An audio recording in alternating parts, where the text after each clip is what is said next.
बातें आ चुकी हैं और इस दौर में जहां हम शिक्षा की बात कर रहे हैं तो जो वर्तमान सरकार है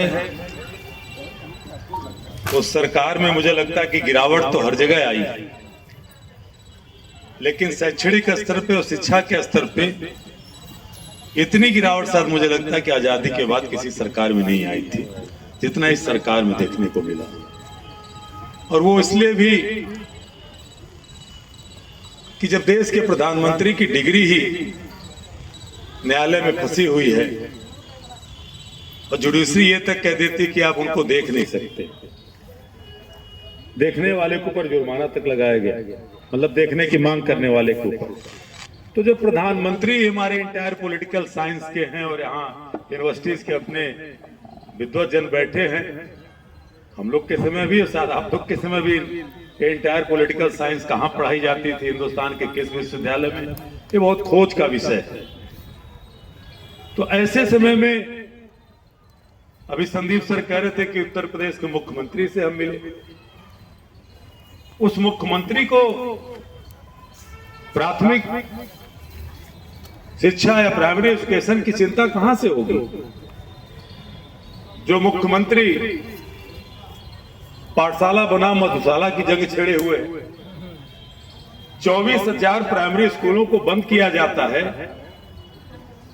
और जब सवाल उठता है तो कहा जाता है कि नहीं, बंद नहीं कर रहे हैं, हम उसका एकीकरण कर रहे हैं। वो कैसा एकीकरण हो रहा है? और उसके बाद हम लोगों ने मांग भी की कि साहब आप जब पाठशालाएं बंद करके मधुशालाएं खोल रहे हैं तो 29,000 उत्तर प्रदेश में मधुशालाओं का नया आवंटन होता है। तो ये थे हमारे आज के मुख्यमंत्री की उस मंशा को स्पष्ट करता है कि उनके लिए शिक्षा कितनी जरूरी है और मधुशाला कितनी जरूरी है। ये उत्तर प्रदेश के मुख्यमंत्री की हालत है। और एक चीज सर तकलीफ देती है, यहाँ पे हम लोग भी प्योर पॉलिटिशियन है, घर में कोई ब्लॉक अध्यक्ष या ब्लॉक प्रमुख या वार्ड अध्यक्ष भी नहीं था। हमारे पिता 6 भाई हैं, 2 स्वर्गवासी हो गए, लेकिन 6 की शिक्षा दीक्षा प्राइमरी स्कूल गांव से हुई और बीएचयू से हमारे पिताजी फिजिक्स एमएससी 1969 में करके निकले।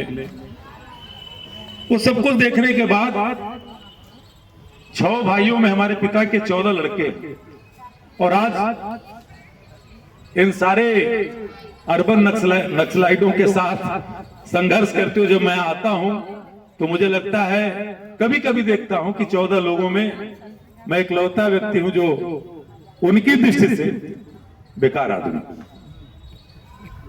और इस बेकार आदमी की पीड़ा यह है कि हम जिसके लिए चर्चा कर रहे हैं, आज दिल्ली के जंतर मंतर पे एक व्यक्ति बैठा हुआ, उस व्यक्ति को देखते हुए फिर एक सवाल आता है कि कितने नौजवान क्या उस सोच के साथ फिर राजनीति में आएंगे या राजनीति के नाम पे ठगे जाएंगे जो 2010-11 में हुआ। सोच बहुत अच्छी थी, सोच बहुत पाक थी, लेकिन क्या हुआ? क्या भ्रष्टाचार रुक गया? अन्ना हजारे हैं तो, या उनके लोग कहां गए? हम लोग भी उसमें ठगे गए।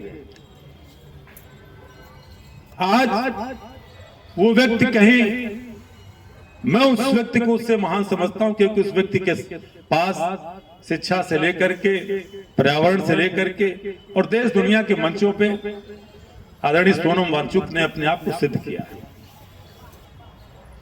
इस देश की वो शख्सियत या इस देश की वो शक्ति कहां खो गई है? ऐसे लोगों के साथ क्यों नहीं खड़ी होती? बहुत दिन की बात नहीं है, मणिपुर की एक बहन थी एरोम शर्मिला, हम लोग तो भूले नहीं। एरोम शर्मिला का अनशन कितने दिन तक चला? वो लड़ती रही। किसके लिए लड़ रही थी? लड़ते लड़ते लड़ते लोगों ने कहा कि तुम अब चुनाव लड़ो। चुनाव तक लड़ने गई। चुनाव में क्या हुआ? किसी देश की जनता। सर कुरेदना पड़ेगा अच्छी अच्छी बातें बहुत अच्छी लगती हैं, लेकिन इस देश की सोई हुई और खोई हुई जनता के सामने एरोम शर्मिला का उदाहरण देना जरूरी पड़ जाता है। और मैं तो इसलिए कहता हूं कि सोनम वांगचुक जी से इनसे उम्मीद मत करिए, जिनकी संस्था का जन्म ही अलोकतांत्रिक तरीके से हुआ, जिन्होंने बाबा साहब भीमराव अंबेडकर की उस संविधान की प्रतियों को जलाया, जिन्होंने बाबा साहब अंबेडकर और पंडित नेहरू का अपमान किया, जो नया हिंदुस्तान बनाने आए थे, 2 साल पहले ही कह रहे थे कि 400 पार होगा तो संविधान बदल देंगे। उनसे कौन सी उम्मीद कर रहे हैं? हम तो इस मंच के माध्यम से कहना चाहते हैं कि आपका जीवन ऐसे तमाम लोगों के लिए जो इस देश को बदलना चाहते हैं, सोनम वांगचुक साहब, ऐसे तमाम लोग आपसे गुहार कर रहे हैं, आप अनशन को तोड़िए और आइए कुछ आगे करके, जैसे संदीप सर ने बहुत अच्छी बातें कही हैं कि कहां कहां यात्राएं हैं, ऐसे जागरूक करने के क्रम में लगा जाए। इसलिए तकलीफ होती है कि एक अच्छा इंसान आज अपने बीच जीवन और मृत्यु के बीच संघर्ष कर रहा है, और इस सरकार की कुंभकर्णी नींद में सोई ही जो सत्ता है, ये उसके ऊपर कोई जू नहीं देखने वाला। यूनिवर्सिटीज में हमारे साथी वाइस चांसलर की बात कर रहे थे, इसी यूनिवर्सिटी में कभी कभी सोचता हूं कि आचार्य नरेंद्र, मुझे लगता है कि हिंदुस्तान के समाजवाद के प्रथम पुरुष के रूप में मैं मानता हूं। मैं डॉक्टर लोहिया से पहले नरेंद्र जी को समझता हूं, और इसी यूनिवर्सिटी में प्रोफेसर कालूराम श्रीमाली थे, जिनकी यह सत्ता है। इसी सत्ता के विद्यार्थी परिषद से निकले हुए नेता, अभी साथी कुलपति की चर्चा कर रहे थे, उस परिषद से निकले हुए छात्र नेता ने कुलपति कालूराम श्रीमाली जी को जूते की माला पहनाई थी, लेकिन वहां लंका पुलिस को कालूराम श्रीमाली ने नहीं बुलाया, उनको एक्सपेल नहीं किया। अगर एक्सपेल कर दिया होता तो शायद विश्वविद्यालय की डिग्री न पाते, और हो सकता है शायद देश की सर्वोच्च पंचायत में जाकर के बैठने का भी अवसर न मिलता। लेकिन आज तो कुलपति इस तरह के हैं कि शायद जूते की माला तो दूर, अगर हमारे साथी कुछ ग्रुप में बात किए होते तो शायद यूएपीए या एनएसए का मुकदमा जरूर दर्ज हो जाता। समस्या सर, ये जो पढ़े लिखे लोग जो हिंदुस्तान की उस तासीर को मारना चाह रहे हैं, इनसे तकलीफ इन कुलपतियों से है, तकलीफ उस शिक्षा मंत्री से नहीं है जो शिक्षा का स्तर नहीं जानता। तकलीफ हमारे आपके बीच उन शिक्षकों से है जो अपने बच्चों को प्राइवेट स्कूल में पढ़ाने के लिए भेजते हैं, लेकिन अपने स्कूल में उन बच्चों को नहीं शिक्षा देते। तकलीफ उनसे, इनको तो जगाना होगा।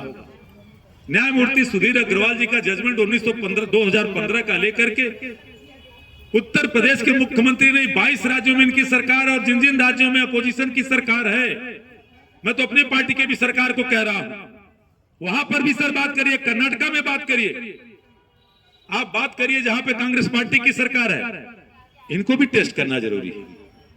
क्योंकि हमें तकलीफ इस बात की है कि आज अंतिम बात यहां पे खत्म करूंगा, वो संसद से उम्मीद अब नहीं रखता हूं जहां पे इंटायर पॉलिटिकल साइंस के लोग बैठे हैं, जहां लोकतंत्र की आवाज दबाई जा रही है।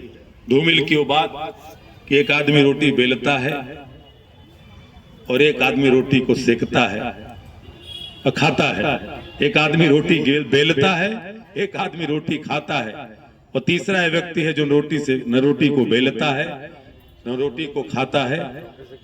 वो तीसरा व्यक्ति कौन है जिस पे हमारी देश की संसद मौन है। धन्यवाद।